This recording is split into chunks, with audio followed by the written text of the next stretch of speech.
Danating and Christian life. Ano po ba itong wala na ito sa buhay po ng bawat Kristiyano? Okay? Sige po, umpisahan po natin. Mabilis lamang po ito, no? Isang salita ko po dito, mamaya uwian na tayo. Payag po ba kayo doon?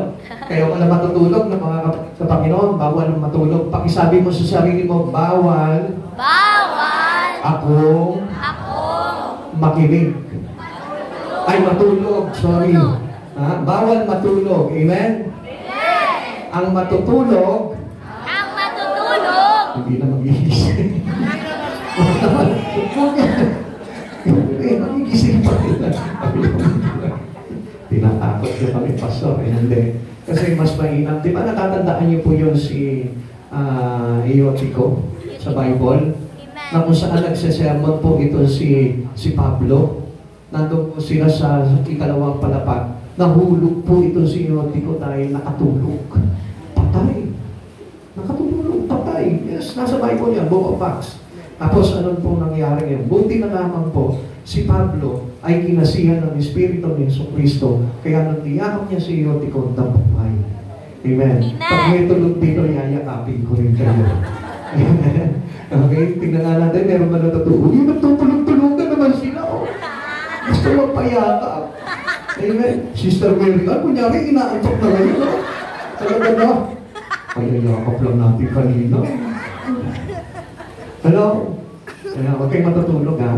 Kasi pakinggan niyo po ito na mahalagang wala sa buhay ng mga Kristiyano. Amen? Okay. Four important Bible scripture remind us our nothing. Ano po ba itong mga wala na ito na mahalaga sa buhay po ng bawat Kristiyano? Okay? Basahin po muna natin itong apat na salita na ito na ipinagkaloob sa atin para na sa gano'n. Makita natin yung mga halaga na ito na wala. Amen. Pakisabi mo nga, wala. Wala akong problema. Mawawala yung problema mo dito. Okay, unang salita na ipinagkaloob po sa atin dito, Philippians chapter 2 verse 23. Huwag kayong gumawa ng anuman dahil sa pansariling layunin o pagyayabang, sa halip bilang tanda ng pagpapakumbaba, ituring ninyong higit ang iba kaysa inyong mga sarili. So, hindi natin makikita sa Tagalog. Tignan po natin sa English. Sabi po ng Philippians chapter 2 verse 3, do nothing out of selfish ambitions or vain conceit, rather in humility value others above yourself. So, ano sabi po dito? Do nothing out of selfish. Amen? Nothing. So, ibig sabihin dapat wala pong pagyayabang, wala pong pang makasarili, kundi ang kailangan po natin dito yung talagang aral na binibigay sa atin ng Panginoon. Ikalawa, yung po sinabi sa Philippians chapter 4, verse 6, huwag kayong mabalisa tungkol sa anumang bagay. Sa halip, hingin ninyo sa Diyos ang lahat ng inyong kailangan sa pamamagitan ng panalangin may pasasalamat. Ang sabi sa English po dito, nothing to be anxious about anything, but in every situation, by prayer and petitions, with thanksgiving, present your request to God. Ang sabi niya dito, do not be anxious. Nothing to be anxious. Nothing, wala. Walang kabalisaan. Pakisabi mo sa katabi mo, kahit may problema, huwag kang mababalisa. Kahit na may problema, huwag kang mababalisa. Dapat wala tayong kabalisaan. Ikatatlo, sabi po dito, Lucas chapter 1:37, sapagkat walang anumang bagay na hindi kayang gawin ng Diyos. Kaya alam po natin to, with God, nothing will be impossible. Walang imposible sa Diyos, kaya walang problema na hindi makakaya ng ating Panginoon. Amen? Kaya dapat wala na tayong kalungkutan eh. There's no sadness anymore. Wala na po tayo dapat na balisa, wala na tayo dapat na ipag-alala, kundi alam natin na may Diyos po tayo na sa Kanya, wala pong mahirap para sa Panginoon. And last is yung po sinabi sa Pahayag, chapter 3, verse 17, sinasabi mo, ikaw ay mayaman, sagana sa lahat ng bagay, at wala nang kailangan pang, ngunit hindi mo nalalamang ikaw ay kawawa, kahabag-habag, bukha, bulag, at hubad. Ano sabi sa English ito? Because you say, I am rich, have become wealthy, and have need of nothing, and do not know that you are wretched, miserable, poor, blind, and naked. So, sa madaling salita po dito, ang sabi po nung iba, sa huli, di ba? Ano sabi po nila? Wala na akong kailangan. Sa madaling salita, parang sinasabi niya, hindi ko na kailangan ng Lord sa buhay ko. And this is really happens to many people today na they don't need God anymore. Why? Kasi may trabaho sila, meron silang magandang kabuhayan, meron silang kayamanan, marami silang pera, marami silang ari-arian, kaya kahit hindi po sila mag-church, okay lang. Ganun po yung pananaw nila. Kaya nga sinasabi po ng iba, ang sabi po ng iba, bigyan ko lamang po kayo ng dahilan po dito para makita niyo po. No? Kaya nga po ang sinasabi nila, bakit pa ako mag-church? Kayo nga, hindi nga kayo yumayaman Samantalang kami, maulad na yung aming buhay. Now, anong sabi po dito ng Biblia? Okay, bigyan ko lamang po kayo. Nasa huli na tayo, ano? Last na kasi ito So, malapit na taon tayo matapos, kaya gumising kayo. Ibibigyan ko lamang po kayo sa shortcut lamang po ito. Ang sabi po dito ng ating Panginoon, ngunit hindi mo nalalamang ikaw ay kawawa, kahabag-habag, dukha, bulan, at hubad. Kasi without God in our life, nothing life in God, alam niyo po ba, na yun yung pinakamasahod, yun yung pinakamahirap, yun yung pinakamasaklap na buhay, yung wala ang Panginoon sa buhay mo. Hindi naman yung walang pera Kahit wala kang pera, mabubuhay ka. Kahit wala kang sasakyan, kahit wala kang magandang bahay, mabubuhay ka pa rin. Bakit? Because we have God in your life. Okay? Let's go.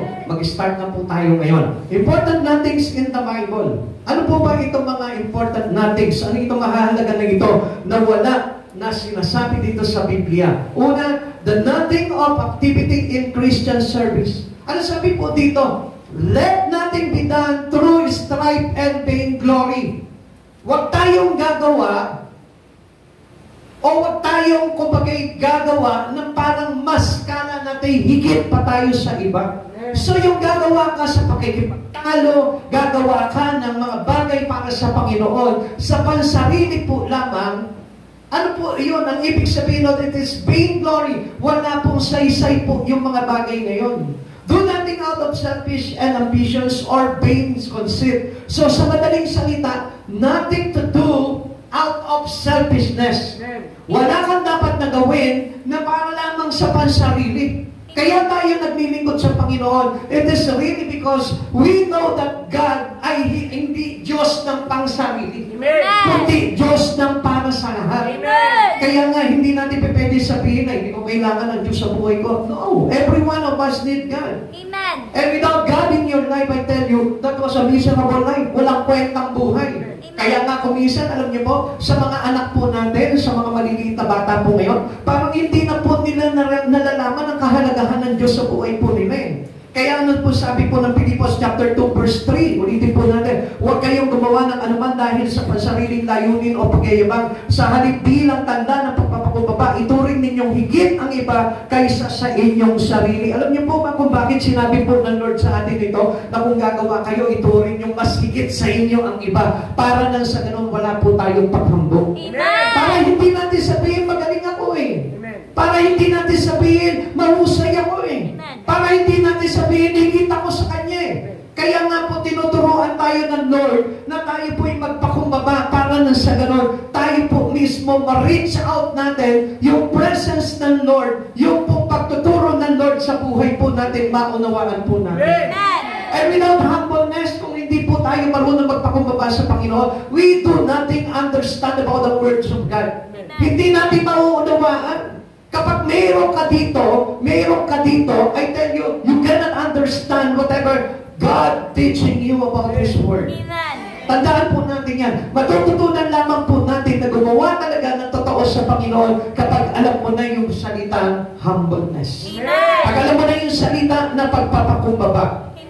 Pero kapag ka na umiiral pa rin yung makasarili mong layunin, I tell you, that is not a service for God. Hindi po paglilingkod po yun. Kaya nga, una sa lahat ang Diyos at ikalawa yung ating kapwa. Amen! Hindi yung sarili po natin. Amen?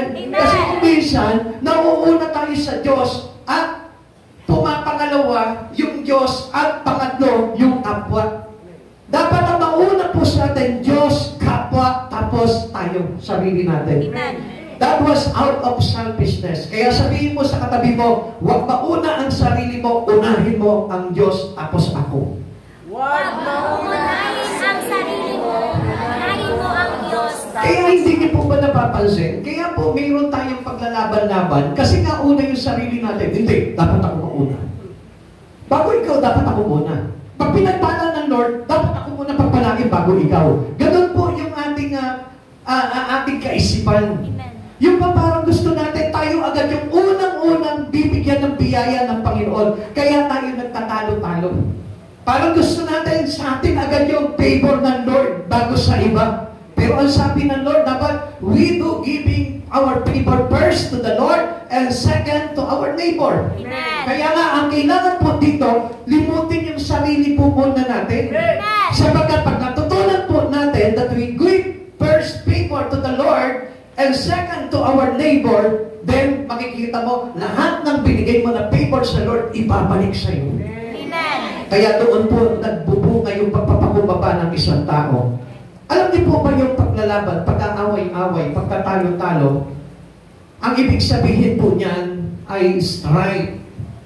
Is a common problem in the church. Yan po yung madalas na problema po ng church. Alam niyo po ba kung bakit po ito nagiging problema ng church? It causes discordancy in every member. Bakit? Para hindi po tayo magkaroon ng pagkakasundo sa isa't isa. Amen. To break the unity in the church.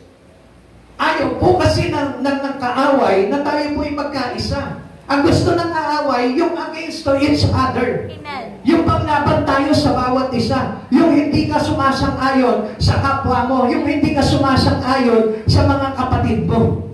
Para nang sa ganon, pagkagulo-gulo at hindi po tayo kasihan ng kapagyarihan ng Panginoon at wala tayong magagawa laban kay Satan. Amen. At ito po yung bagay na kung saan, ito po yung pandaraya ni Satan sa buhay po natin. Kaya kapag may strife in church, ang ibig sabihin po niyan, it causes no accomplishment in the church. Kaya wala po tayong magawa para sa Lord. Kaya hindi po tayo makagawa ng bagay para sa Panginoon. Kaya nga sinasabi ko nga po sa inyo, dapat nga po tayo, lahat tayo dito is close to each other. Amen. Yung closeness po natin, yun po yung nagpapakita that we are having Jesus in our life. Kaya nga kung minsan, kapag halimbawa, let's say, hindi mo nakuha yung pansarili mong layunin, ano mangyayari? Ayaw mo na. Nawawalan ka na ng gana. Kaya nga, ang sabi ng Lord, unahin mo yung sa iba bago yung sa'yo. Bakit? Kasi hindi ka masasaktan kapag inuna mo yung sa iba eh. At alam niyo po ba, kapag inuna mo yung sa iba, kasi ganito po yung prinsipyo ng tao eh. Siyempre, I may be first to choose the better. Kasi ganun ang gusto ng tao. Ako muna pipili. Siyempre, para mapili ko yung pinakamainam. Pero ang hindi mo alam dito, ang mainam yung nagpaparaya. Amen. Kaya kung mapapansin po natin dito, between Abraham and Lot, anong ginawa ni Abraham? Abraham believed God. Abraham as a father of faith. Amen. So kung mapapansin natin, anong sabi niya kay Lot? Nung nagpilian na po sila ng lugar na kung saan sila paparoon at kung ano yung aangkinin na lugar, ang sabi po ni Abraham dito sa kanyang pamangkin na si Lot, sige, ikaw na mapili. Eh nakita po nito si Lot yung kapatagan. Sariwa ang mga damuhan at pagkatapos lunti ay yung sariwa, yung mga tubig, yung mga batisan. Sabi niya, ito akin, dito ang akin. So out of selfishness, pinili ni Lot yung pong magandang lupain, kapatagan. Samantalang ang natira kay Abraham, ano po? Yung bunubuntukin. Yung babatong bunubuntukin na hindi kailanman na magandang pagpastulan. Pero ano sabi po dito ni Abraham? Hindi po siya, kung bakit parang nagreklamo. Hindi niya sinabi, ikaw naman, Lot, masyado ka mapang-argapyado. Pinapili na nga kita, pinili mo pa yung maganda. Pero this is, I want you to know, na ang akala po natin kung minsan, yung pinipili natin dahil gusto natin mauna, pinipili natin yung maganda agad. We pick the best. Amen? Amen. Kasi first pick siya po yung pipili na maganda eh. Pero ang hindi mo alam doon, kapag marunong ka magpakumbaba at magparaya, hindi mo ba alam, yung pagpipilian na matitira sa'yo, yun ang gagawin the best ng Panginoon. Kaya ano nangyari po? Sa pagpili po nitong si Lot, ang nangyari po dito, hindi niya alam, napasama siya doon sa mga masasama. Kaya isang araw, anong ginawa ng Diyos? Pinaulanan niya ng asupre yung Sodom and Gomorrah, which is the place that they choose and picked by Lot. Amen. Amen. Amen. Samantalang, pagkatapos po nito, saan tumakbo po ito si Lot? Doon siya nagtago sa mga batuhan na hindi itinupok at yun yung place na pinili ni Abraham. Amen. Kaya nga, out of selfishness, kapag gumawa ka sa Panginoon, lahat ng gagawin mo, tutupukin ng Diyos yan.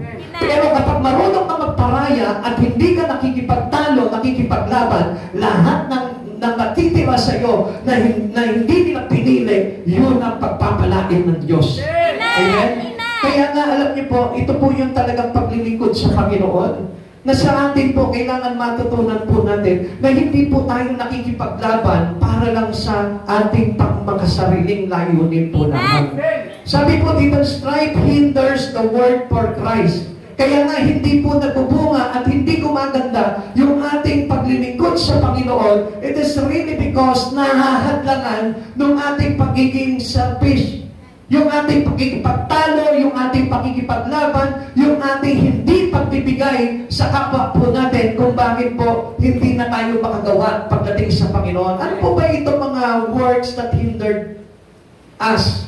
Unang-una, tignan po natin sa mga taga-Corinto. Ito po dito, strife in Corinto, in Corinth, 1 Corinthians chapter 3, verse 1 to 4, mga kapatid, hindi ko kayo makausap bilang mga taong nagtataglangin ng Espiritu. Kailangan kausapin ko kayo bilang mga taong nabubuhay pa ayon sa laman at sanggol pa sa pananampalataya kay Kristo. Alam niyo po ba yung merong tinatawag na strife and vainglory? Yun po yung mga Kristiyano na hindi natututo. Pakisabi mo sa katabi mo, hindi natututo. Hindi natututo. Hindi lumalago. Hindi lumalago. Walang spiritual growth sa madaling salita. Walang Amen? Amen. Yung madalas na lagi mo nakikita sa church na lagi nakikipagtalo, nakikipag-away, nakikipagkampi-kampi, o nakikipagmarites, yan po yung mga tao na sanggol pa sa pananampalataya. Amen? Amen. Yung laging complain ng complain, na gusto niya yung sa sarili niya lang ang mapangyari. Yan po yung mga taong sanggol pa sa pananampalataya. Kaya hindi mo makakausap sa Espiritu yan sapagkat hindi makakaunawa yan na mga bagay patungkol sa Espiritu. Tingnan po natin sa verse 2. Gatas ang ibinigay ko sa inyo noon at hindi matigas na pagkain sapagkat hindi ninyo kaya iyon. Subalit hanggang ngayon ay hindi pa rin ninyo kaya sapagkat nananaig pa sa inyo ang laman, ang inyong pag-iinggitan, pag-aaway-away ay palatandaan ng mga sanlibutan pa kayo at namumuhay ayon sa laman. Kapag sinasabi ng isa ako, okay, Pablo, at ng iba ako kay Apollos, hindi pa palatandaan iyan na kayo'y namumuhay ayon sa laman. So sa madaling salita po dito, kapag tayo po, marami tayong pag-angal pagdating sa paglilingkod sa Panginoon with regards on our belief in Christ Jesus. Gusto ko po na malaman po ninyo, ibig sabihin nun, there is no spiritual growth. Hindi tayo lumalago. Kaya kung minsan, di ba, para baga, halimbawa, meron lang nasabi sa iyo yung kasister, meron lang nasabi sa iyo yung isang kapatiran, nagalit ka na agad, nagtampo ka na agad, sumama na agad ang loob mo, ang ibig sabihin niya, you are a baby Christian. Amen. Amen? Amen. Halimbawa, let's say, nairapan ka lang, natignan ka lang na masama, pero wala naman siya, unintentional naman yung tingin niya sa iyo, na para bagang bigla ka lang natingnan niya ng ganon, sumama na yung loob mo, tapos sinapit mo na doon sa isang kapatiran. Alam mo siya ganito, kanina, tinarayan ako. Hindi ko papanapasin yung bagay na yan. So, ibig sabihin po doon, there is no spiritual growth. Still, you are baby at still, ikaw ay nabubuhay pa rin sa laman. At yun yung mga taong makasanlibutan. Amen. Na kung saan, makikita po natin, sila po ay after lamang sa flesh. Hindi mo ko pwedeng kantingin. Hindi mo ko pwedeng pagsabihan ng ganyan. Hindi mo ko pwedeng isnab-isnabin, irap-irapan. Kung hindi, maghahalo ang balat sa tinalupan. Ganun po yung prinsipyo po ng isang tao makasanlibutan at wala pa po talaga sa espiritu ng ating Panginoon. Now, ikalawa po na humahad lang po sa atin, yung po tinatawag na strife keeps bad company. Alam niyo po ba kapag tayo may pakikipagtalo, kadalasan nauuwi po tayo sa mga masasamang kasama. Amen. Bakit? Kasi alam niyo po, yung mga mabubuting kasama, yan po yung magsasabi sa iyo ng diretsuhan. Amen. Yung mga mabubuting at totoo kaibigan, yun yung magsasabi sa iyo ng totoo. Magsasabi sa iyo ng mali, magsasabi sa iyo ng mga bagay na pangit, magsasabi sa iyo ng hindi magandang ginagawa mo. Yun yung mga totoong kaibigan kaibigan pagdating sa Panginoon. Amen. But sometimes, dahil nga po tayo sanay tayo sa pagkikipaglaban, pagkikipag-away, pagkikipag-inggitan, kaya ano po nangyayari? It keeps us into a bad company. Ano po sabi po ng Galatia chapter 5 verse 20 to 21? Pagsamba sa Diyos-Diyosan, pagkukulang, pagkapuot, pag-aaway-away, pagsaselos, pagkakagalit, at kasakiman, pagkakakampi-kampi, at pagkakabahagi-bahagi.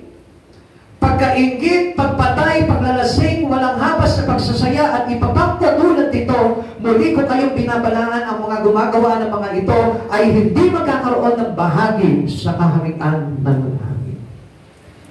Tanungin mo ayaw katabi mo, mainggitin ka ba?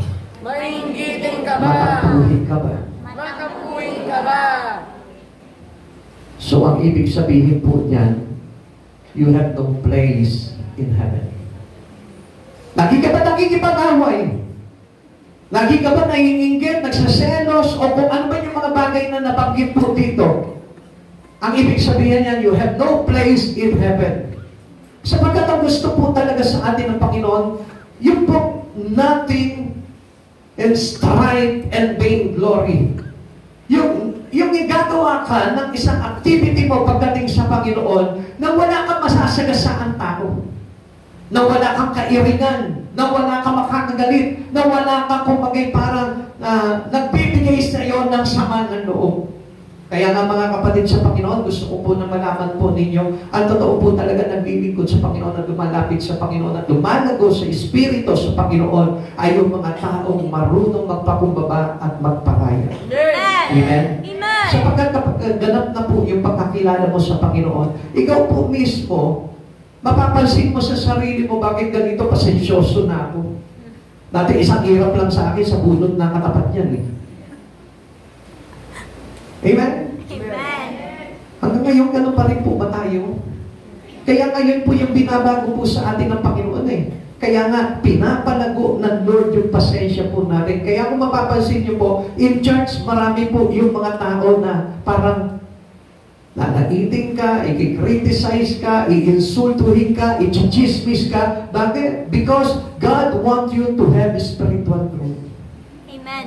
Amen? Amen. Hindi ka kasi nalagaw kung walang ganong klaseng tao. Kapag ang mga tao na nakasama mo ay puro mababait, I tell you, hindi mapapractice yung patience mo. Amen. Hindi mapapractice yung pagpapakumbaba mo. Kaya nga kung minsan, di ba may nasabi lang, grabe ka naman. Ano po naman palagay mo sa akin, di ba? Nagagalit agad tayo, ano? Pero ang hindi mo po nalalaman po doon, God is teaching you at that moment. Amen. Tinuturuan ka pala ng Panginoon. Kaya always keep yourself humble. Lagi ka magpakumbaba. Amen. Sapagkat ang mga naglilingkod sa Panginoon, hindi nakikitaan po yan ng gaspang. Amen? Na kahit nasabihin pa sa iyo na ang pangit mo, yung ilong mo sara, yung ilong mo ay parang kala mo, tambutso. Amen? Yung mata mo, nakita mo, parang, di ba? Lahat ng panlalangit, gagawin po sa iyan para i-test yung iyong spiritual growth. Amen. Para tignan ka kung talagang lumalago ka na. Hindi mo napansin kung minsan nakakakit ka dyan, magsusulat ka sa attendance, tapos para matatarayan ka ng isang worker dyan. Alam niyo kung bakit? Kasi tinetest ka na ngayon. Tinitignan ko, natututo ka sa pag-church mo. Amen. Kaya lang, laging tulog. Kaya ngayon, hindi niya narinig yung turo ni pastor na pagpapasensya. Kaya ano nangyari? Nakipag-away. Amen? Amen. Tanungin mo yung katabi mo, makikipag-away ka pa ba? Makikipag-away ka ba ba? Ang mga bagay nito na nabanggit po sa atin, alam niyo po ba kung bakit? Sometimes, this is used by Satan to you. Bakit kaya? Kasi all of these are Satan's method to destroy believers. Para masakin ka. Kaya kung meron nang aaling-alingit sa iyo dyan na inuubos na yung pasensya mo, at parang lagi ka na sinusungitan, iniisnab-isnab ka, tinatarayan ka, ang ibig sabihin niyan, tinatrabaho ka na ni Satan. As a believer, mga kapatid sa Panginoon, kapag naka-encounter ka inside the church ng isang kapatiran na kung saan parang makapagbigay palagi sa iyo ng ma-high blood ka. Di ba? Kaka-high blood katulad ng taong ito, every time na lang makikita ko, nakakaubos ng presensya, nakakawalan ng pag-asa. Then, it is the test of God to you and the method of Satan to destroy you as a believer in Christ. Tanungin mo yung katabi mo, may nakasamaan ka na ba ng loob? May nakasamang ka ba ng loob? Kung meron na, tinatrabaho ka na rin sa panas. Alam niyo na po yan, ano po? Kaya kapag halimbawa, may mga tao, nakikita nila yung mga pangit eh. Amen? Amen! Hindi nakita yung maganda sa church, kundi nakita nila yung mga pangit. Kaya tuloy, pati yung mga pangit na katabi nila, kita-kita nila. Amen? Hindi nila nakikita eh. Nakikita nila, naku, ito, pastor na ito. Pangit ang ugali nito eh. Si sister, naku, yung asawa ng pastor, naku, pag nakita mo. Yung kasungitan pa lang, sigurado, aalis ka na talaga doon sa church na yun. Then I tell you, yun yung pamamaraan ni Satan para trabahuhin ka. It is not the one that using to you. Hindi yung tao na yun na ginamit sa iyo, kundi yun yung pagpapatibay na kung saan kung malago ka na sa Espiritu. Amen. Kaya kapag nakita ni Satan na kumakagat ka sa pain niya, tapos ka na ngayon sa akin. Parang ang goldfish na nabigwit, o tilapia, o hito na iihawin na. Amen? Kaya nga huwag kayong kakagat doon. Kapag halimbawa medyo binabaliwala-baliwala ka dyan, huwag mo pa sinitawan mo lang. Praise the Lord, sister. God bless you. Pagpapalagin ka ng Diyos, mamaya padapa ka. Amen? Praise the Lord.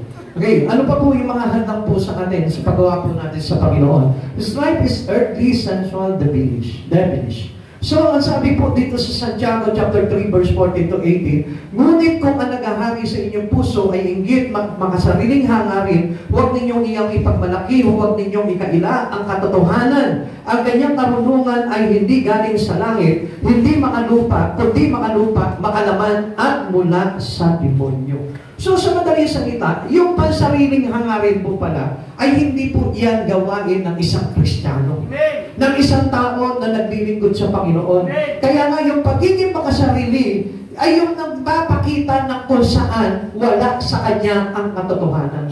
Uulitin ko po sa inyo, yung mga tao na nagpapakita ng pagmamalaki, yung magpapakita po ng makasariling hangarin, ay yung po yung mga tao ikinakaila yung katotohanan. So, ibig sabihin, the truth is not on them. Wala sa kanila yung katotohanan. Because sino yung katotohanan na tinutukoy dito? It is Jesus. Because He is the truth. And all the right character and all the right morality is with Him. Nasa Kanya. Nasa Panginoon yung katotohanan ng tamang pag-uugali. Nasa Panginoong Jesus, yung dapat na makita sa ugali ng bawat isang Kristiyano. Kaya nga mga kapatid sa Panginoon, ang ganito raw pong kalagayan ng isang tao ay nandun sa kalagayan wala sa katotohanan. At ang ganito mga tao po ay yung pong tinatawag na makalupa, makalaman at makademonyo. Kaya nga mga kapatid sa Panginoon, ingat po tayo. And sometimes we thought that we are servant of God already, pero ano po yung ginagawa natin? Pansarili. Kaya ano nangyayari po sa atin? Earthly, sensual, devilish. Yung mga bagay na yun na nagre-reflect po sa buhay po ng isang tao na ganun po yung kanilang pag-uugali. Okay, verse 16, sapagkat saan man naghahari ang inggit at makasariling hangarin, naghahari din doon ang kaguluhan at lahat ng uri ng masasamang gawa. Ngunit ang karunungan mula sa langit, una sa lahat ay malinis, mapayapa, maamo, mapagbigay, puno ng awa, masaganang namumunga ng mabuting gawa, hindi nagtatangi at hindi nagkukunwari. Namumunga ng katwiran, ang binhi ng kapayapaan, itinatanim ng taong maibigin sa kapayapaan. Kaya nga, let us be a Christian who have peace. Amen! Peace of the word. Yun ang kailangan po natin, yung kapayapaan sa bawat isa. Amen! Sapagkat yun po yung ibinigay sa atin ng Panginoon. Kaya sa sobrang kapayapaan na meron ng isang Kristiyano, kaya hindi niya namamalayan nakakatulog. Amen? Hindi yun yung kapayapaan na kailangan po natin. Ang kapayapaan na kahit na inaaway ka na, meron ka pa rin kapayapaan. Amen! Payagan pa rin yung mo. Kahit na may problema ka na, wala ka ng pera, wala ka ng pambayad, still, mayroon ka pa rin kapayapaan dahil alam mo na ikaw ay sagana sa kalooban ng Diyos. Amen. Ano po kayo sinasabi dito, sagana sa kalooban ng Diyos? Ang ibig sabihin nito, pag sagana ka sa kalooban ng Diyos, you will overcome every strife na darating sa buhay mo. Lahat ng pakikipagtalo, lahat ng pakikipag-away, lahat ng inggitan, lahat ng mga masasamang bagay na ito, kaya mong malampasan sa buhay mo kung mayroon ka nung tinatawag na saganang kalooban mula sa ating Panginoon. And how to overcome strife in our life? Simple lamang po. Para ma-overcome po natin ito, malampasan po natin ito, isa lamang naman po ang kailangan natin humility overcomes strife. Yung ating pagpapakumbaba, na kahit na sabihin mo, inis ka na asar ka na, magpakumbaba ka pa rin. Amen. Amen? Amen. Tanungin mo nga yung katabi mo, kaya mo ba yun? Kaya mo ba yun? Jesus, our example of humility. At kung ikaw ay kay Kristo, malago ka sa pananampalataya, maglago ka doon sa Espiritu mo, I tell you, the best example for you is Christ Jesus. Amen. Kaya nga kung hindi mo alam gawin itong mga bagay na ito, pag-aralan mo si Jesus, makikita mo, matututunan mo ito. Matututunan mo magpatawad, matututunan mo magparaya, matututunan mo magbigay, at magpakumbaba. Amen. Sapagkat yun po ay si Kristo. Kaya lang po, alam niyo po, kaya marami po mga Kristiyano hindi nakakaalam ng mga ganito bagay because of lack of reading the Bible. Amen. Lack of meditating the words of God. Kaya nga hindi nila makilala si Jesus sa buhay po nila. It is because hindi nila alam kung gaano yung pagpapakumbaba ni Jesus. Kaya nga mapapansin po natin si Jesus po, pinakita po sa atin yung great example. Hindi siya gumawa sa sarili lamang po. Hindi siya gumawa sa pakikipagtalo. Hindi siya gumawa sa pakikipag-away. Kundi ang gawa po sa atin ng ating Panginoong Jesucristo is to offer His life for your salvation. Kaya nga maraming tao, alam niyo po, hindi makasunod sa mga ganitong bagay because they don't study the life of Jesus in them. Amen. Hindi nila pinag-aaralan talaga si Jesus sa buhay po nila. Although they are Christian, but they don't learn about the things in Christ Jesus. Kaya hindi nila alam kung ano yung ugali ni Jesus. Hindi nila alam kung ano yung kalooban ni Jesus. Hindi nila alam kung ano yung gusto ng Diyos na ito na mangyari sa buhay po nila. Kaya nga marami po mga Kristiyano, ang alam lamang po nilang gawin, mag-church. They go on Sunday church. Ganun lamang po yung gusto nila. Kaya instead na pakinabangan nila itong mga wala na ito, lalo silang nawawala. Amen? Amen. Because all this nothing in the Christian life is very important to every one of us. Because, alam niyo kung bakit? Kasi itong nothing na ito yung maglalayo sa iyo sa kapahamakan. Itong apat na nothing na ito na napakahalaga sa buhay ng bawat isa sa atin, ito yung maglalagay sa atin para mailayo tayo sa kapahamakan. Kaya nga kung minsan, alam niyo, marami pong mga tao ngayon very selfish. Ang gusto na lamang po nila masunod yung sarili po nila. Kung ano yung gusto nila, pati ang Diyos walang pakialam. Lord, huwag mo akong pakialaman sa gusto ko. Why? Because they practicing a life in selfishness.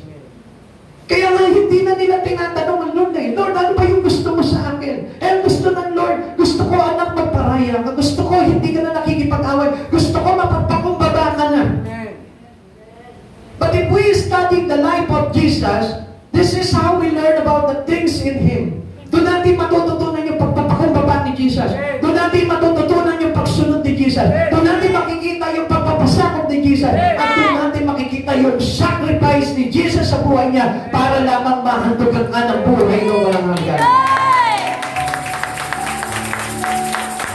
Ikalawa, the important nothings in the Bible is the nothing of anxiety in daily life. Hindi ba yung araw-araw pagkagising mo pa lang sa umaga, nag-aalala ka na, balisa ka na? Hindi ba yung pagkagising mo pa lang sa umaga, hindi mo ba nakita yung ganda ng ningning ng liwanag ng pagsikat ng araw? Napabalisa ka na? Kuminsan, para ba na sinasabi mo, papag-iyata ngayon, samantalang tirig na tirig ang araw? Alam niyo po ba ang ibig sabihin sa buhay po natin yun? Nakikita mo yung problema, pero hindi mo nakikita yung ganda ng kayang gawin sa buhay mo ni Jesus. Amen. Amen. Kaya ang sabi po sa ating itong Pilipos, be anxious for nothing. Wala tayong dapat na ipag-alala. Sabihin mo sa katabi mo, kung ano man problema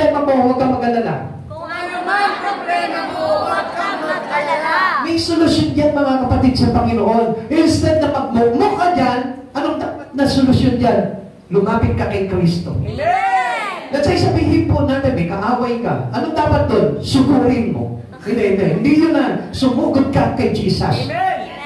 Ano po ba yung, paano po ba yung, kasi sabi po sa atin ng Philippians chapter 4 verse 6, huwag kayong mabalisa tungkol sa anumang bagay, sa halip ninyo sa Diyos ang lahat ng inyong kailangan sa pamamagitan ng panalangin may pasasalamat. Sugod mga kapatid kay Hesus Kristo. By all means, your prayer is good enough. Para maibsan itong yung kabalisaan mo sa buhay. Hindi kapag may problema na tayo po ang nawawala sa Panginoon. Which is our solutions in every problem is no other than but Jesus. Kaya ka nababalisa. Kaya ngayon pala, nandito ka sa church, balisa-balisa yung isipan mo. Kaya hindi po tayo magkaroon ng kapayapaan eh. Kaya nga, araw-araw, wala na naman yung isipan po natin kundi problema. Problema. At malaking problema. Minsan iisipin mo yung problema, alam niyo po, minsan iisipin mo, doon ka muna sa maliit. Kasi bagong gising ka. Mamaya-maya pagtanghali na, ito na, medium size na ng problema. Paggabi na, ito na, nagwawala na, laki na, ng iniisip na problema. Kapatid sa Panginoon, hindi liligaya ang buhay mo. Kaya maraming tao hindi maligaya. Amen. Kasi wala po silang ginawa sa buhay po nila, kundi mag-isip ng problema.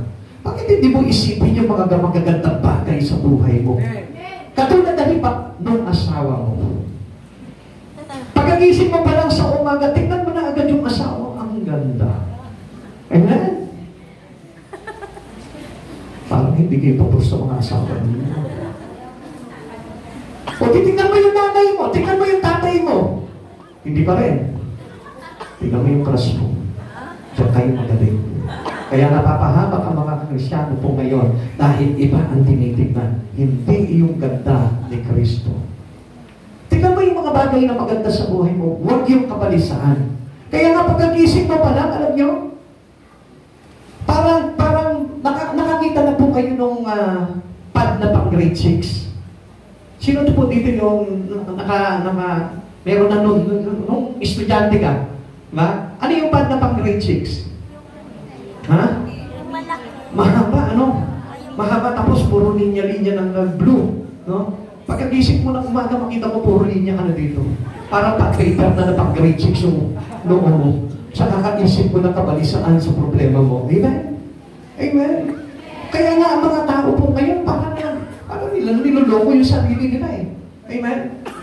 Pagkagising ng umaga, nakakunot na yung noo. Tapos pag naligo naman yan, Dr. Alvin sa katsong yan. Para mawala yung mga pinegis. Amen? Hindi nagaya mo lang yung sarili mo. Ano sabi ng Lord? Prayer with thanksgiving. Amen! Pag may problema ka, prayer! Pag may problema ka, prayer! Pag may problema ka, prayer! Huwag ka mag-isip na naman kabalisaan.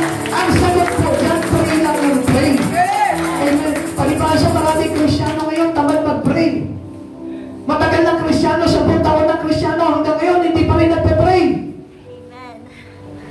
Sabi ni Sister Marian, sabihin mo nga, ouch. Ouch. Ako, hindi yun napapasabi ko sa inyo. Sabihin mo, aray! Kasi masakit po talagang isipin na hindi ka nagpe-pray eh. Amen? Yung para bagang ginigising ka na ng Lord, may sarap matulog. Amen? Kaya tuloy, tirig na ang araw, hindi ka pagising, tulog ka pa. Kaya natatabunan ka na ng mga problema sa buhay. Bakit? You need to pray in the morning. Yung matuto po tayo manalangin sa Panginoon. Sa umaga pa lang, salubungin mo na ng panalangin, may pasasalamat ang buhay mo. Makikita mo ang Diyos gaganahan para pagpalain ang buhay. Amen. What a shiny does to us. Ano po ba madudulot nito? Meron po ba? Wala eh. Wala namang maitudulot sa buhay po natin ang kabalisaan eh. Ano pa po madudulot po nito? Tingnan po natin. Una, destroy health. Wawasakin lang yung kalusugan mo, magkakasakit ka, kakaisip mo. May stress ka, madidepress ka, and sometimes, ano nangyayari? Nauuwi into suicide. Kasi isip ka ng isip, eh, hindi ka na naman iniisip. Amen? Isip ka ng isip, eh, hindi na ikaw yung iniisip.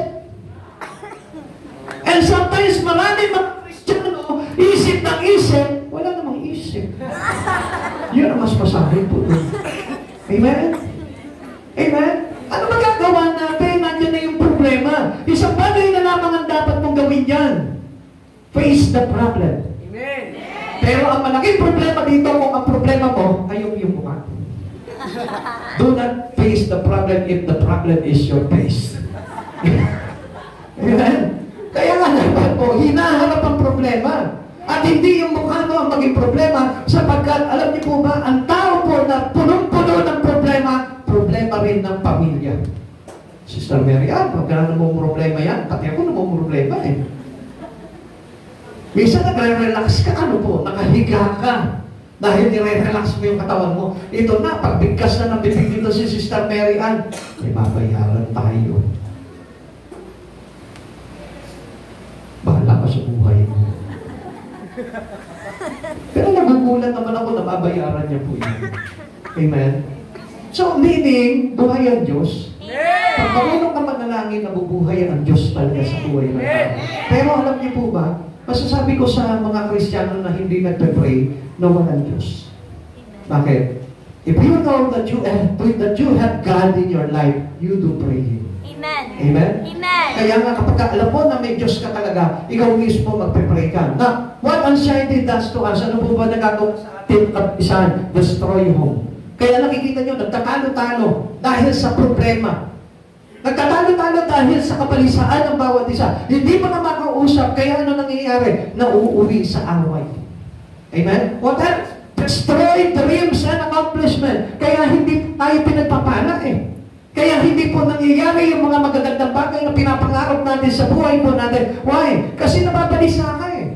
Nag-aaral, baka wala akong pag-tuition. Baka wala akong baon bukas. Di mag-aaral ka pa rin. Kahit wala kang baon, mag-aaral ka pa rin. Hindi. Anong gagawin? Aawayin si nanay. Kasi naman hindi ka magtrabaho na mabuti. Tuloy wala kang maipabaon sa akin. Pinababayaan mo na ako. Sinisipat si nanay. Kaya it destroy your dreams and accomplishment. Amen? May magagawa ka dyan eh. Kung halimbawa, let's say, nababalisa ka na kung wala kang pag-tuition, mag-pray ka sa Lord. Amen. Mababalisa ka, wala kang pagbayad sa kuryente, mag-pray ka sa Lord. With thanksgiving, pasalamatan mo, Lord, salamat sa iyo, wala kami pagbayad ngayon. Amen? Hindi, Lord, wala kami pagbayad ngayon. Pero makikita mo mamaya-maya, nag-aapura, nagwawala, nagwawalentado. Pag tinanong mo, anong problema ng kapitbahay? Walang pambayad ng kuryente. Anong problema ng kapitbahay? Walang bansain. Kaya nga mga kapatid sa Panginoon, if you do praying, gusto ko po na malaman po ninyo, hindi tayo mababalisa. Amen? Amen. So pagkat alam natin, mayroong palaging sagot sa lahat ng mga alalahanin po natin sa buhay po natin. Amen? Amen. Yan po yung dulot po ng kabalisaan. Kaya nga sabi po dito, anxiety does nothing to help us cope tomorrow, but only drain strength from today. Ang pagkabalisa po ay wala pa itutulong sa atin na makayanan ang para sa bukas, ngunit inuubos lamang po dito yung lakas po natin sa ngayon. Kaya mga kapatid sa Panginoon, kung mababalisa ka na mababalisa, hindi mo po ba napapansin na parang halos sa kabalisaan mo, parang naghihina ka. Parang ka nanlalabot, parang ka nahihilo. Kakaisip mo, sumasakit yung ulo mo. Kaya nga mga kapatid, alam niyo po sa Panginoon, pag meron kang Panginoon sa buhay mo, enjoy your life. Amen. Doon lamang po mararanasan po natin kung gaano kasarap ang buhay kapag meron kang Diyos sa buhay mo. Amen. Pero kapag wala kang Diyos sa buhay mo, I tell you the truth, lagi kang nasa problema. Lagi kang naglulugto. Lagi kang mainit ang ulo. Lagi kang isip ka ng isip sa problema mo. At ang hindi mo alam, kontrolado ka na ng problema mo. Para ka na lang robot na nagsasabi sa iyo yung problema. Problemahin mo ko, araw-gabi. Hindi niyo po ba napapansin po yung kontrolado ka ng problema mo? Samantalang kontrolado ng Diyos ang lahat ng bagay sa buhay po natin. Kaya hindi mo napapansin, kapag may problema ka, ano nangyayari sa'yo? Malungkot ka sa isang sulok, kawawa naman ako. Naaawa ka sa sarili mo, samantalang meron naman kayang gawin sa iyo ang Diyos. Ang sabi niya gano'n, manalangin ka sa akin, tumawag ka sa akin.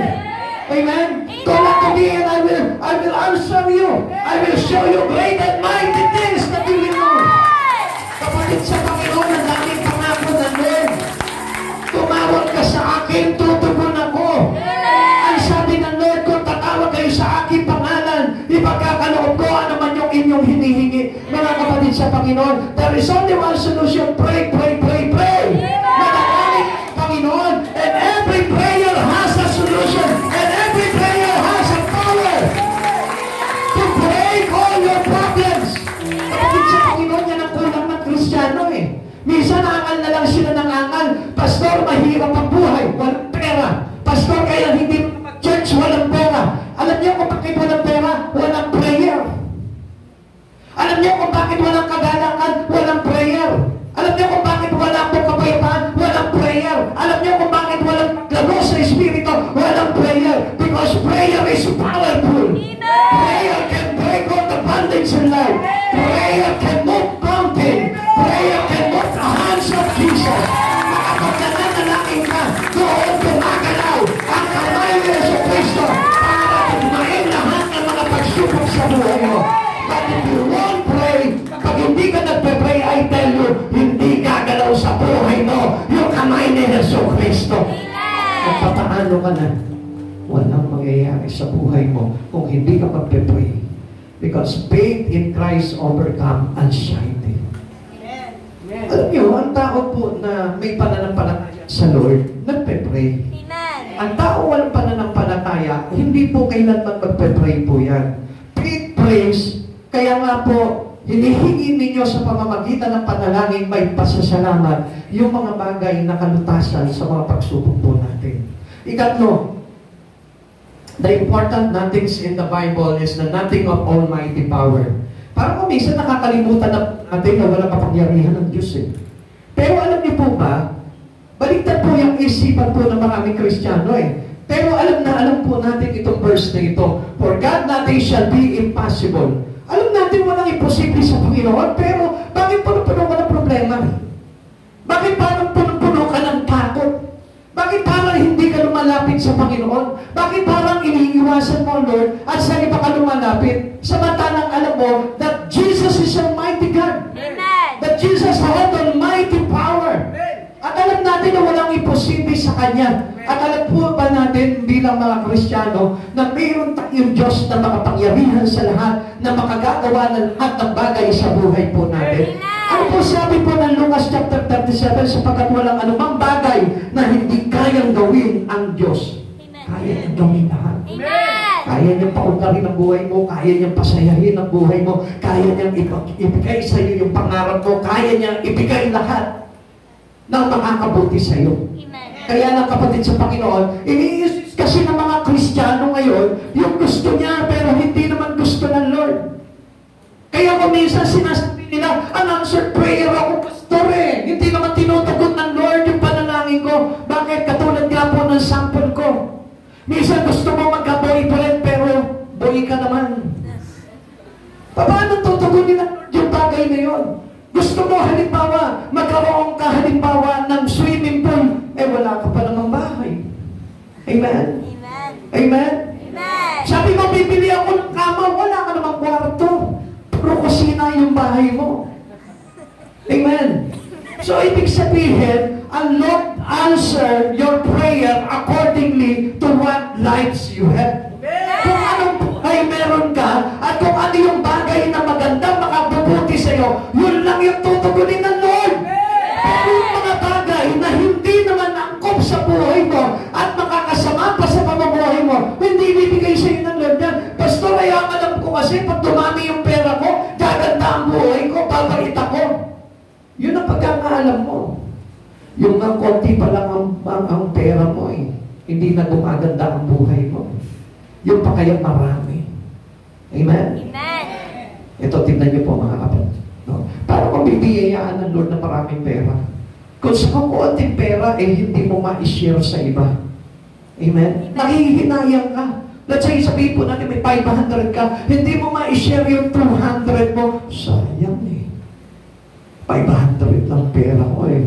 Ewan kung halimbawa, binigyan ka na ng halimbawa, 1 million ng Lord. Kaya mong i-share 10K?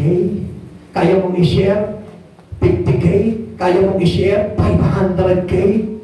Di mas lalo ka manghihinayang kung sa maliit pinanghihinayangan mo na, paano tutugol sa buhay mo ang Panginoon. Kaya nga alam nyo sa Lord, kaya naman talagang ibigay sa atin ng Panginoon na maging milyonaryo ka. Kaya lang alam nyo, sa maliit pa lang, hindi ka na pinagkatiwalaan eh. Amen. And how come God will bless your life? Ito big. Eh kung yung halimbawa, yung kuliglig mo lang, hindi mo nga makaharmas eh. Bibigyan ka pa ng Fortuner, bibigyan ka pa ng Staria, bibigyan ka pa ng Raptor. Buti pa humingi ka na lang ng Rapture.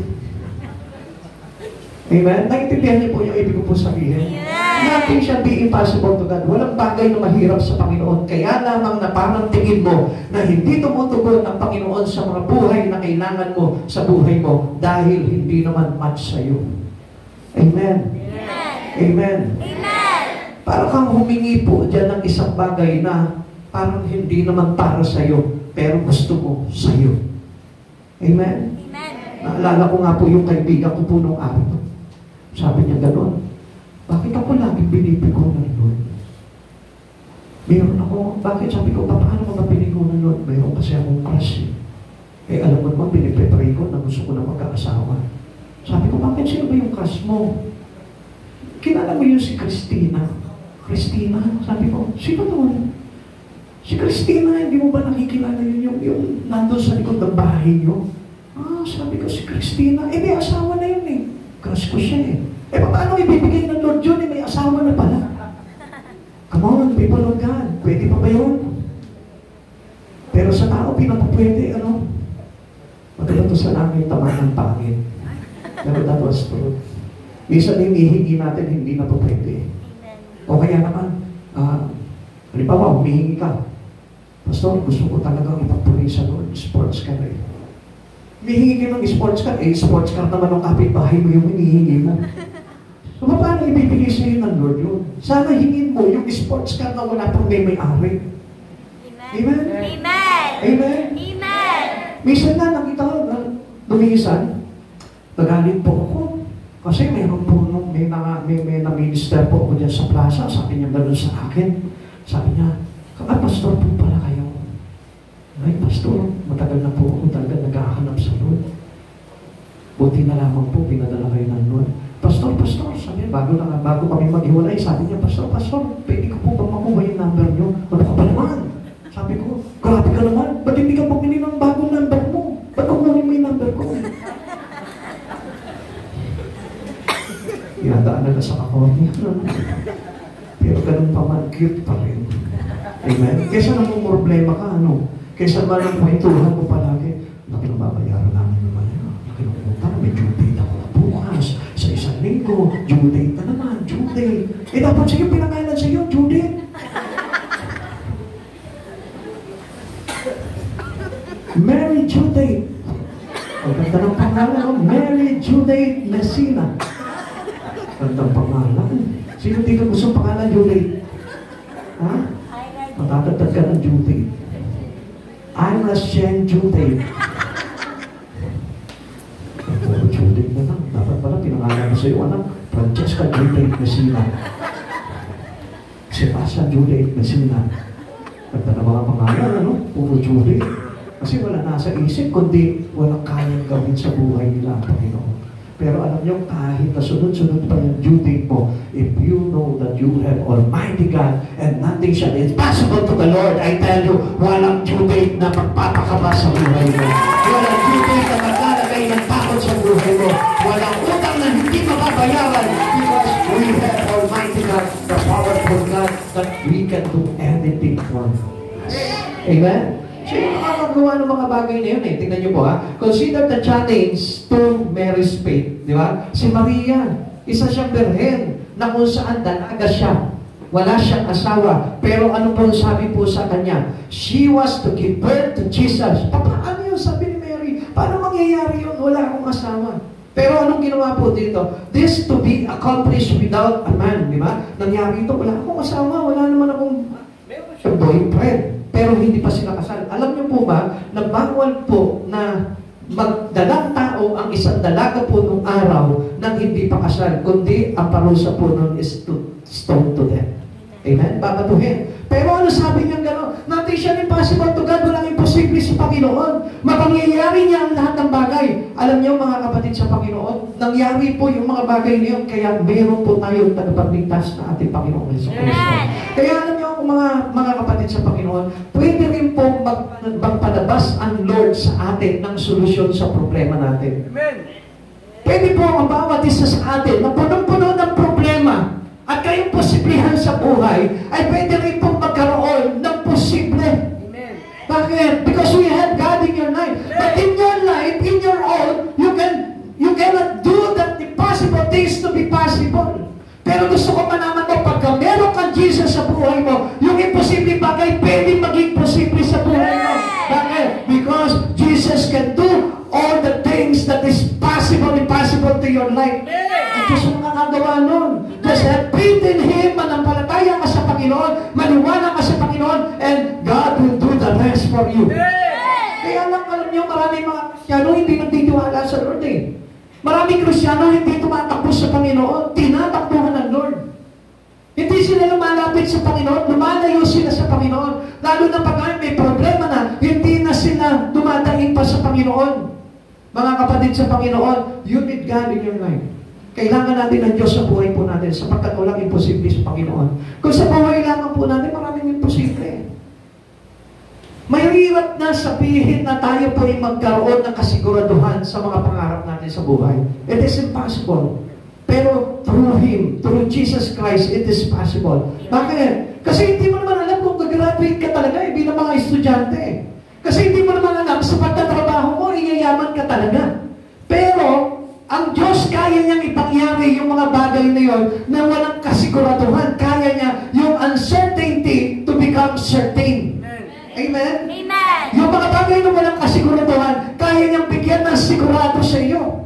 Kaya nga mga kapatid sa Panginoon, if you trust Jesus in your life, and if you believe with all your heart in Christ Jesus, kaya niyang ipangyari sa iyo yung bagay na hindi na imposible sa buhay mo. Amen. Every obstacle we face is tempered by this nothing. Napapalutan po yan nung tinatawag na wala na sinasabi sa ating mahalaga. Faith growth by acceptance of this nothing. Tanggapin po natin yun sa pamamagitan ng pananampalataya po natin. Alam niyo po ba, yung mga balakid, yung mga problema na kinahaharap po natin ngayon, napapalutan po yan ng tinatawag na walang imposible sa Diyos.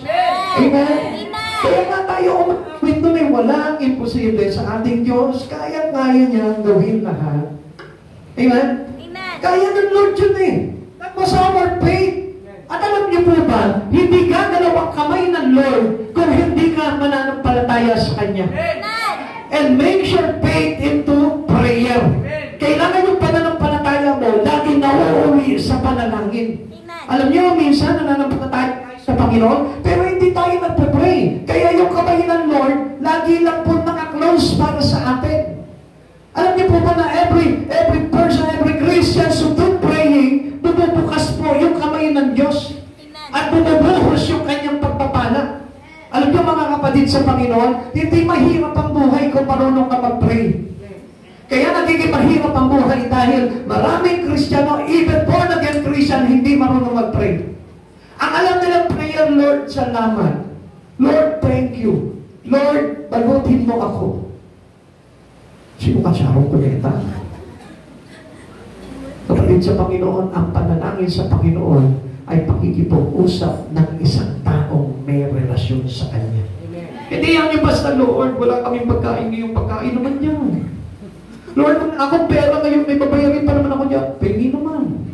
Hindi po ganun ang prayer. Kailangan po, yung meron po tayo tinatawag na intimacy with God. Amen. Yung talaga paglapit mo sa Panginoon, mararamdaman ka ng Lord.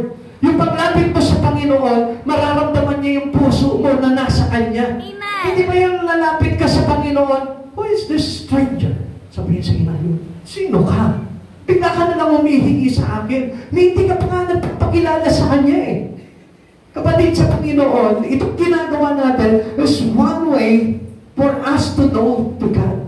Para tayo makilala ng Diyos. Kaya tayo laging umaatin, tumadalo ng gawain, pagpapakilala natin sa Diyos yan na tayo ay humihingi ng Kanyang kaugnayan.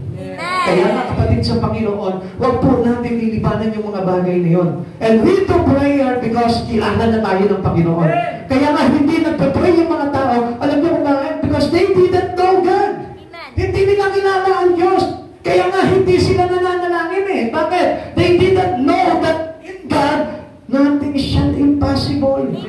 Walang imposible sa Diyos. Pero kung alam lamang nila na sigurado sila na walang imposible sa Panginoon, ay gusto ko malaman po ninyo, kahit na itong oras na ito, nagpe-pray ka dyan sa upuan mo. Amen. Amen. Kaya nga maraming mga malulungkot na Kristiyano, hindi kasi marunong mag-pray. Because when we pray, the joy of God shall upon us. Shall come upon us. Darating sa atin yung kagalakan, darating sa ating kapayapaan, darating sa atin yung kaunlaran, darating sa ating kasaganahan, darating sa ating kabanalan, darating sa ating katuwiran, darating sa ating kalayaan. Maraming dumarating sa buhay ng isang tao kapag siya'y nananampalataya sa Diyos at marunong siyang kumapit into the power of prayer. Amen. Kaya nga, faith grows by acceptance of this nothing. Yung tinatanggap po natin yan. Kaya nga po, alam niyo po, si Jeremiah, ano po kay Jeremiah? Jeremiah accepted this nothing. Ano sabi niya po dito? Ako si Yahweh, ang Diyos ng lahat ng tao, walang bagay na mahirap para sa akin. Alam niyo po, ito po si Yahweh. Yung bayan po ng Huda, bayan ng Israel, ipinasakop ito sa hari ng Babylonia, kay haring Nebuchadnezzar. Paano niya nagawa na lahat ng mga Israelita, lahat ng mga Huda ay napabihag niya dito kay haring Nebuchadnezzar? Mga kapatid sa Panginoon, kung nagawa ni Yahweh ito, sabi po ni Jeremiah, kaya niya rin gawing palayain itong mga Israelita na ito. What does it mean for us as a Christian who believe in Christ Jesus? Ibig sabihin, kung tayo ay naipabihag sa problema, ang Diyos din ang may kakayanan na palayain ka sa problema. Kung ang Diyos ang nagsugat, ang Diyos din ang magpapagaling. Amen? Kaya nga meron tayo mga kataga sa Biblia na ganito na pinanghahawakan natin sapagkat alam natin kung sino ang naglikha ng buhay at siya rin yung may kakayanang bumawi nito. So nothing is impossible to God. Kaya nga ang Diyos sa lahat ng bagay kaya niyang gawin. Kaya nga kung may problema ka, lapit ka sa Diyos. Magtiwala ka sa Diyos, manalangin ka, tumawag ka sa Diyos. Makikita mo, yung kasagutan doon, ikaw pa mismo mamamangha ka. Nagawa.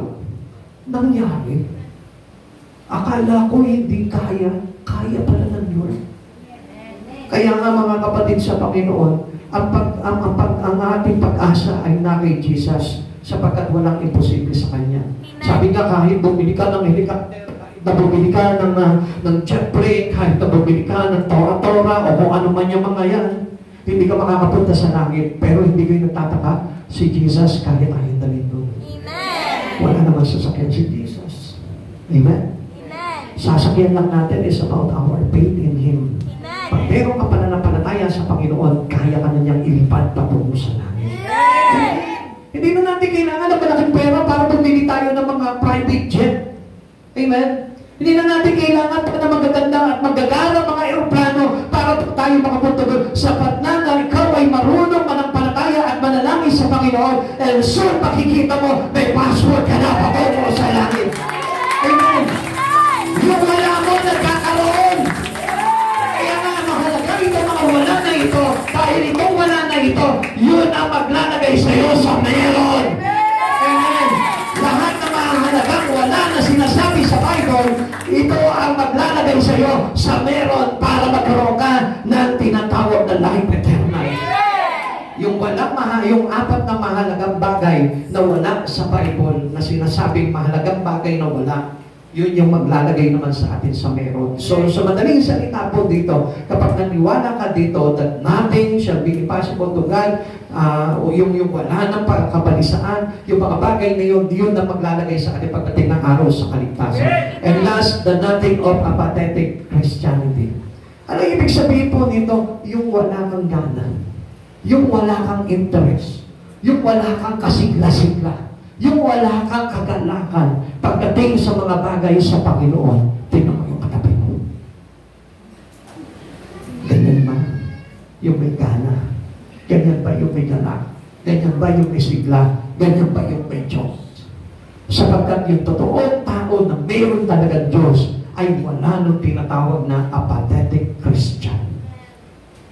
Sapagkat ang isang tao na talagang mayroon Diyos, yan po yung may kagalakan, may gana sa lahat ng bagay pagdating sa Panginoon. Amen.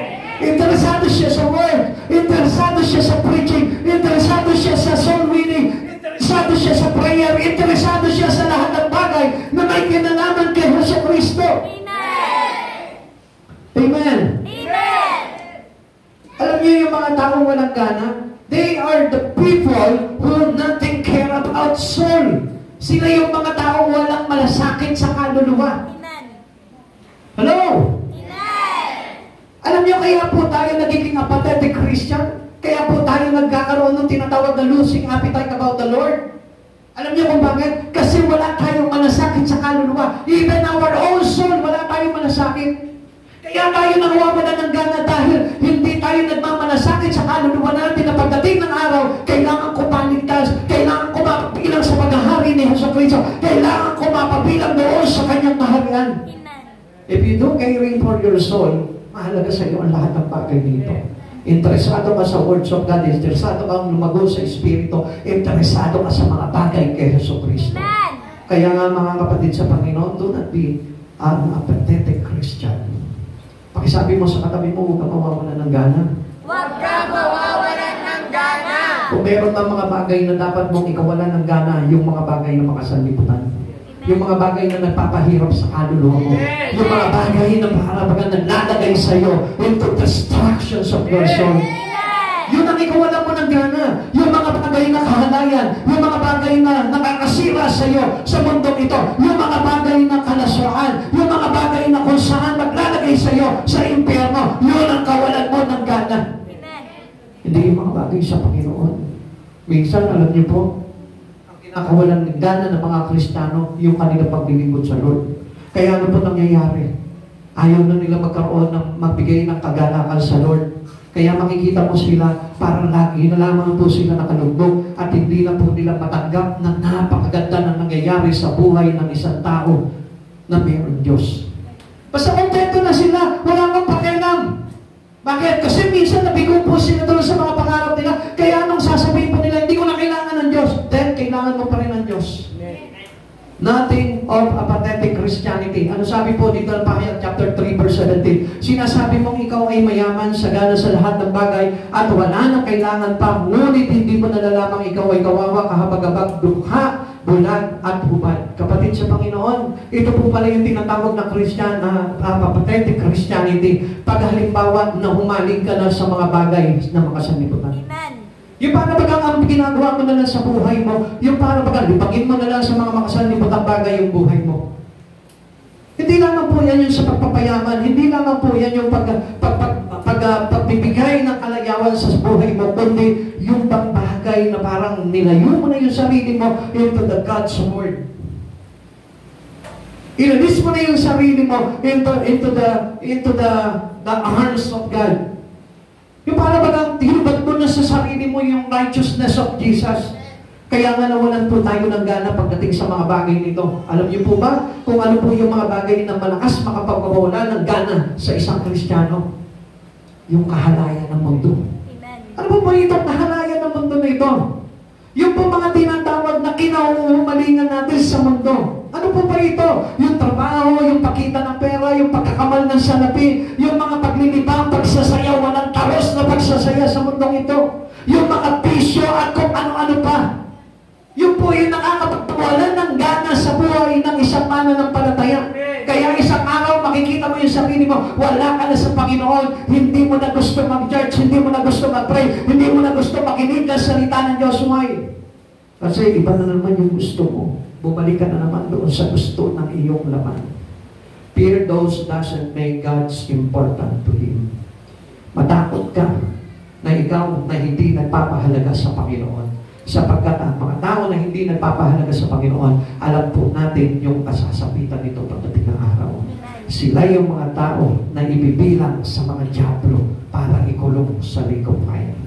Kaya nga mga kapatid ka Panginoon, hindi masarap sa impyerno. Mahirap ang buhay sa impyerno. Kaya nga, a person was not having importance God into them, I tell you, you will be one of the candidate in hell. Kapatid sa Panginoon, kaya itong oras nito, mag-isip ka na agad. Isipin mo na kung ano yung mga bagay na dapat mong gawin. Bumalik ka sa Panginoon, paglingkuran mo ang Panginoon, ialay mo yung buhay mo sa Panginoon, magpakumbaba ka sa Panginoon, kalimutan mo lahat ng mga bagay na nagdudulot sa iyo ng pagkawala mo sa mga bagay sa Panginoon. Then I tell you, pagdating ng araw, magagalak ang kaluluwa mo sa piling ng Diyos. Alam niyo po ba yung tinutukoy po dito ng Diyos? Dito po sa Pahayag chapter 3, yung pong Church of Laodicea, the lukewarm church of the last days. Tingnan niyo po ito Ano po ba ang ibig sabihin po nitong church na ito? Focusing on material possession. Yun na lamang yung mahalaga sa kanya.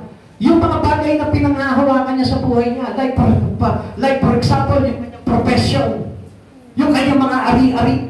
Yung kanyang pera.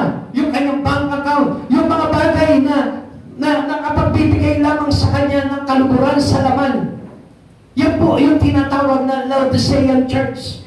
So sa madaling salita, ito po yung mga lukewarm Christian on the last days. Kaya nga po maraming mga pinanlalamigan. Bakit? Nauhumaning sa pagpapayaman. Nauhumaning sa karamyaan ng buhay. Sa kalayawan ng mundo. Amen. Kaya nga mga kapatid sa Panginoon, magkaroon po tayo ng awareness po dito. Amen. Hindi po tayo yung pamabaga. Puro na naman po tayo kaya. Puro na naman po tayo pagpapayaman. At nakakalimutan natin na mayroon palang kaluluwa na dapat pagyamanin sa buhay na ito. Tandaan po ninyo, ang kaluluwa hindi namamatay. Sana lang yung kaluluwa po natin, pag namatay tayo, kasama na ng katawan natin. Pero hindi May iiwan na yung ating kaluluwa, yung katawan lang natin ang mabubulok. At yung kaluluwa natin haharap sa Panginoon, hahatulan, at hindi natin alam kung totoo tayong makakapasok sa kaharian ng Diyos. Kaya nga ngayon pa naman, pinagsisikapan na natin yung mga bagay na makalangit The things on heaven above. Yung po, yung mga bagay na kailangan natin pag-isipan sa buhay po natin. Amen. Kaya nga alam niyo, marami po tao sa panahon po natin ngayon, anong laman ng isip? Kumita ng pera, magkamal ng pera, magkatrabaho, ganun lumaki ang kita. Mga kapatid sa Panginoon, pahandaan mo yung kaluluwa mo sapagkat yung kaluluwa mo ang haharap pagdating ng araw sa trono na makapangyarihang Diyos na buhay. Amen. Amen. Plenty of money, buildings, investment. Ano sabi niya gano'n? I am rich and need of nothing. Wala na akong kailangan, mayaman na ako Kaya nga po yung mayamang hangal, ano po nangyari po sa kanya? Ang sabi sa kanya, hangal, hindi mo ba alam na papawihan ka ng buhay ngayong gabi? Kanino mapupunta yung kayamanan mo? Kapatid sa Panginoon, kawawa yung iyong kaluluwa. Mayaman ka nga sa mundong ito, may mga ari-arian ka, marami kang sasakyan, marami kang investment, pero ang hindi mo naman alam, dukha ka pala sa paligid ng Panginoon, kahabag-habag. Amen. Bakit? Kasi yung kaluluwa natin, hindi talaga napipit ng mga bagay kay Kristo. Kaya nga sa mga oras nito, I pray to God na hindi po tayo maging lukewarm Christian. Amen. Ibig sabihin po nito, kapag ka lukewarm Christian ka, hindi ka malamig, hindi ka maligamgam.